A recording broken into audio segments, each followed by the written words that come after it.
പ്രശാന്തേട്ട അടുത്ത മന്ത്രിസഭ ആരുടേതായിരിക്കണമെന്നുള്ള ചർച്ചകളൊക്കെ വലിയ രീതിയിൽ നടന്നുകൊണ്ടിരിക്കുകയാണ്. കഴിഞ്ഞ ദിവസം പുറത്തു വന്നിരുന്ന സർവേ ഫലങ്ങൾ അതിൻ്റെ ഒരു അടിസ്ഥാനം നമ്മൾ എടുത്തു നോക്കിക്കഴിഞ്ഞാൽ UDF അധികാരത്തിൽ വരുമെന്നാണ്.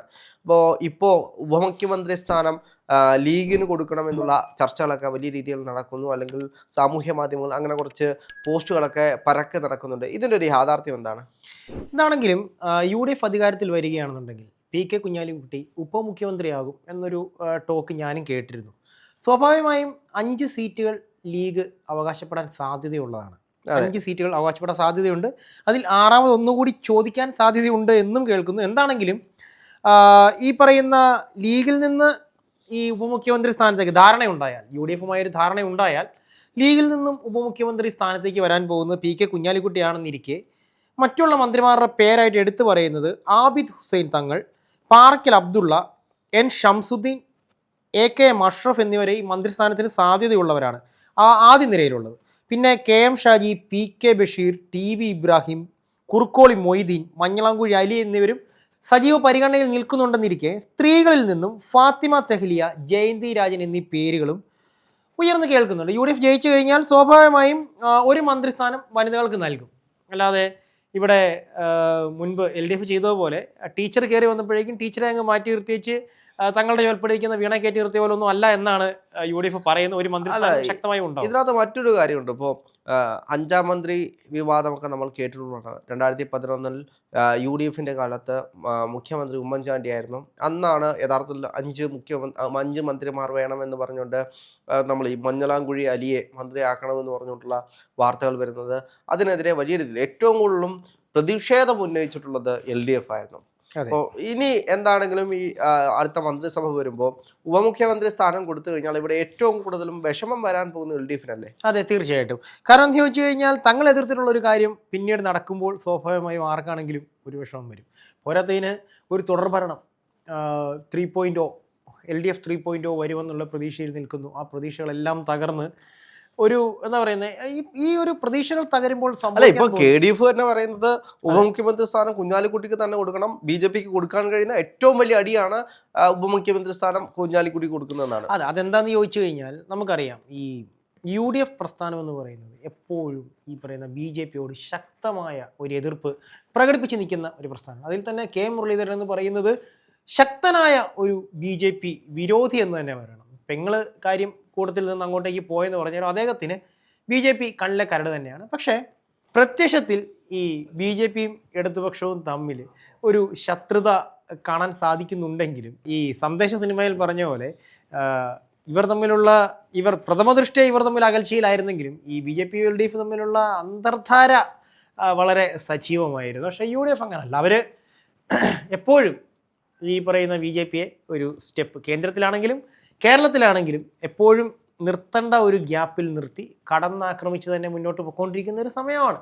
അതിൽ തന്നെ നമുക്കറിയാം ന്യൂനപക്ഷ വിദ്വേഷം അല്ലെങ്കിൽ ന്യൂനപക്ഷത്തോടുള്ള ഒരു പഴയ തമ്പ്രാൻ അടിയാൾ ആ ഒരു രീതിയിലുള്ള ഒരു രീതി ഇപ്പോഴും കീപ്പ് ചെയ്യുന്ന ആളുകളാണ് ഈ പറയുന്ന BJP അനുഭാവികളും ഈ പറയുന്ന BJP എന്ന് പറയുന്ന പ്രസ്ഥാനം. ഇവർ ഇത്രയും വിഷമിക്കാൻ എന്താണ് കാര്യം എന്നാണ് ഞാൻ ആലോചിക്കുന്നത്. അത് LDF ആണെങ്കിലും BJP ആണെങ്കിലും ഉപമുഖ്യമന്ത്രി സ്ഥാനം മുസ്ലിം ലീഗിന് കൊടുത്തു കഴിഞ്ഞാൽ എന്താണ് ഇത്രത്തോളം വിഷമിക്കാനുള്ളൊരു കാര്യം എന്താണെന്ന് എനിക്കിപ്പോഴും മനസ്സിലായിട്ട്. ഇപ്പോൾ അങ്ങനെയാണെങ്കിൽ കുറച്ച് കാലമാണെങ്കിൽ പോലും മുസ്ലിം ലീഗിൽ നിന്നും ഒരു മുഖ്യമന്ത്രി ഉണ്ടായിട്ടുണ്ട്, CH മുഹമ്മദ് കോയ.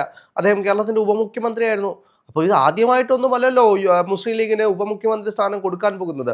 പിന്നീട് UDF 5 മന്ത്രിമാരെ മുസ്ലിം ലീഗിന് കൊടുത്താൽ എന്താണ് തെറ്റ്?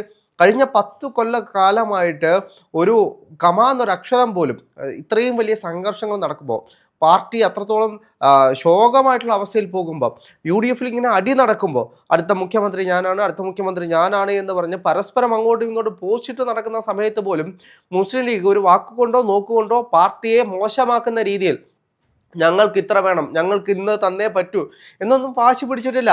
രാഹുൽ, ഇതിനകത്ത് ഒരു കാര്യമുണ്ട്. ഇപ്പം രാഹുൽ പറഞ്ഞ ഒരു പോയിന്റിനെ ഞാനൊന്ന് ആർഗ്യൂ ചെയ്യുകയാണ്. കാരണം വേറൊന്നും കൊണ്ടല്ല, ഈ പറയുന്ന എനിക്ക് മുഖ്യമന്ത്രിയാണോ എന്ന് പറഞ്ഞ് ഈ BDSO അല്ലെങ്കിൽ RCO ഒന്നും അല്ലെങ്കിൽ PCBO ഒന്നും തന്നെ യുദ്ധം ചെയ്യുന്നില്ല രാഹുലെ, ഇത് ചെയ്യുന്നത് അണികളാണ്, അതെ, അവരാണ് ചെയ്യുന്ന. ഈ നേതാക്കന്മാർ ഇപ്പോഴും സൗഹൃദത്തിലാണ്. ഹൈക്കമാൻഡ് എന്ത് പറയുന്നു? നേതാക്കന്മാർ ഒരു വാക്ക് പറഞ്ഞു കഴിഞ്ഞാൽ അണികൾ ഇത് നിർത്തും. അതെ. എനിക്ക് വേണ്ടി ആരും സാമൂഹ്യ മാധ്യമങ്ങളിൽ പോരാടരുത് എന്നൊരു വാക്ക് പറഞ്ഞു കഴിഞ്ഞാൽ തീരും.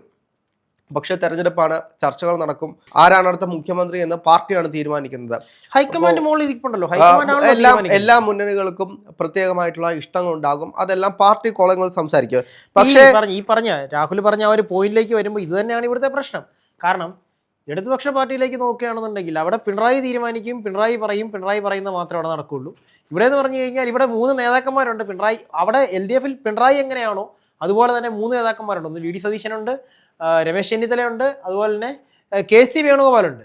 ഇവർ 3 പേരും ഉണ്ടെന്നിരിക്കെ, ഇവര് 3 പേരും മാത്രമല്ല, യഥാർത്ഥത്തിൽ UDF-ല് മുരളീധരനുണ്ട്, അതേപോലെ സുധാകരനുണ്ട്. ഇതിൽ എത്ര നല്ല ശക്തരായ നേതാക്കന്മാരുണ്ടെങ്കിലും ഇവരെല്ലാവരും ഉണ്ടെന്നിരിക്കെ തീരുമാനങ്ങൾ എടുക്കുവാനും അവരെ അനുസരിപ്പിക്കുവാനും അവരെ നിലയ്ക്ക് നിർത്തുവാനും ഒരു ഹൈക്കമാൻഡ് ഉണ്ട്. ആ ഹൈക്കമാൻഡിന്റെ നിർദ്ദേശങ്ങൾ കൃത്യമായി അനുസരിച്ച് മുന്നോട്ട് പോകുന്നത് തന്നെയാണ് UDF എന്ന് പറയുന്ന പ്രസ്ഥാനത്തിന്റെ ഏറ്റവും വലിയ വിജയവും LDF-ന് ഇല്ലാതെ പോകുന്ന വിജയത്തിന് പിന്നിലെ കാരണവും അത് തന്നെയാണ്. കാരണം ഇവിടെ ഈ പോളിറ്റ് ബ്യൂറോ ഉണ്ട്, പക്ഷെ പോളിറ്റ് ബ്യൂറോ ആരാണ്? ഈ മറ്റേ നമ്മുടെ 6-ാം നമ്പർ സിനിമയിൽ പറയുന്ന പോലെ ഞാനും അപ്പനും സുഭദ്രയും ചേരുന്നതാണ് ഞങ്ങളുടെ ട്രസ്റ്റ് എന്ന് പറഞ്ഞ പോലെ പിണറായിയും പിണറായിയുടെ സിൽബന്ധികളും ചേരുന്നതാണ് ഈ പറയുന്ന ഇടതുപക്ഷ രാഷ്ട്രീയത്തിന്റെ പോളിറ്റ് ബ്യൂറോ. അല്ല, എന്താണെങ്കിലും ഇനിയൊരു 5-ാം മന്ത്രി ഉണ്ടാവുകയാണെങ്കിൽ അത് LDF ആയിരിക്കും വലിയ രീതിയിൽ വിവാദമാക്കാൻ പോകുന്നത്. LDF ഈ തെരഞ്ഞെടുപ്പിന് മുന്നേ വരെ ഏറ്റവും കൂടുതലും ആക്ഷേപിച്ചുകൊണ്ടിരിക്കുന്ന ഒരു വിഷയമെന്ന് പറയുന്നത് UDF അധികാരത്തിൽ വന്നു കഴിഞ്ഞാൽ ഒരു മുസ്ലിം ആയിരിക്കും ഇവിടുത്തെ മുഖ്യമന്ത്രി എന്ന് പറഞ്ഞ് ന്യൂനപക്ഷങ്ങളെ, അല്ലെങ്കിൽ ഇവിടുത്തെ ഭൂരിപക്ഷ ജനതയുണ്ടല്ലോ, ഈ ഹിന്ദുത്വ വോട്ടുകൾ, ആ ഭൂരിപക്ഷ വോട്ടുകൾ തങ്ങളിലേക്ക് അടുപ്പിക്കാൻ വേണ്ടിയിട്ട് ഏറ്റവും കൂടുതലും പറഞ്ഞുകൊണ്ടിരുന്നത് അടുത്ത മുഖ്യമന്ത്രി മുസ്ലിമിൽ നിന്നാണ്, അടുത്ത മുഖ്യമന്ത്രി മുസ്ലിമാണ്, മുസ്ലിം ലീഗാണ് ഇനി മുഖ്യമന്ത്രി തീരുമാനിക്കാൻ പോകുന്നത്, മുസ്ലിം ലീഗിനായിരിക്കും ഇനി ഉപമുഖ്യമന്ത്രി സ്ഥാനം വരാൻ പോകുന്നത്. ഈ സാധനം അടിച്ചുകൊണ്ടിരുന്നത് ഈ ന്യൂനപക്ഷ വോട്ടുകൾ അത് ഒരു പരിധിവരെ UDF-ലേക്ക് എത്താൻ കാരണമായിട്ടുണ്ട്.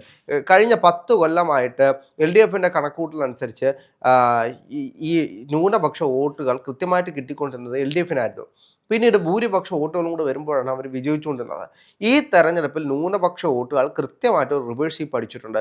അത് ന്യൂനപക്ഷ വോട്ടുകൾ ഏകീകരിച്ച് കൃത്യമായിട്ട് ഓരോ സ്ഥാനാർത്ഥികളും കിട്ടിയിട്ടുണ്ട് എന്നുള്ള കണക്കാണ് പുറത്തേക്ക് വരുന്നത്. അല്ലെങ്കിൽ അങ്ങനെ ഒരു ധാരണയാണ് ഇപ്പോൾ നിലവിലുള്ളത്. എന്താണെങ്കിലും 2-3 ദിവസത്തിനുള്ളിൽ ആരാണ് കേരളം ഭരിക്കാൻ പോകുന്നത് എന്നുള്ള കൃത്യമായിട്ടുള്ള ഇമേജ് വരുമ്പോൾ UDF ആണ് അധികാരത്തിൽ വരുന്നതെങ്കിൽ മിനിമം മുസ്ലിം ലീഗിന് 5 മന്ത്രിമാരെങ്കിലും ഉണ്ടാകുമെന്നൊരു യാഥാർത്ഥ്യമാണ്. അതിൽ ഉപമുഖ്യമന്ത്രി സ്ഥാനം ലീഗിന് കൊടുത്താലും തെറ്റൊന്നുമില്ല.